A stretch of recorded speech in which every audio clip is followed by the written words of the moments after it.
পাশে মানুষের সাথে আমরা আছি এই বাংলাতে। আপনারা দেখছেন সংবাদ শিরোনাম। দেখলেন তো অনেক কিছু, এবার দেখুন নতুন কিছু।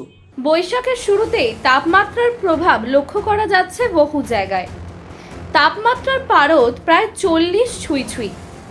সেই তাপমাত্রার দহন থেকে রেহাই নেই দক্ষিণবঙ্গের। আবহাওয়া দপ্তর সূত্রে খবর, আগামী শনিবার পর্যন্ত 40-এর ঘরেই থাকবে দক্ষিণবঙ্গের তাপমাত্রা। দক্ষিণবঙ্গের পাশাপাশি বীরভূম, পুরুলিয়া, ঝাড়গ্রামে তাপপ্রবাহের সতর্কতা জারি করা হয়েছে। এছাড়াও আগামী 72 ঘন্টায় পশ্চিমের জেলাগুলিতে বদল হবে না আবহাওয়ার। কলকাতা সহ দক্ষিণবঙ্গের বাকি জেলায় থাকবে তীব্র গরম। 40-এর আশেপাশেই থাকবে তাপমাত্রা।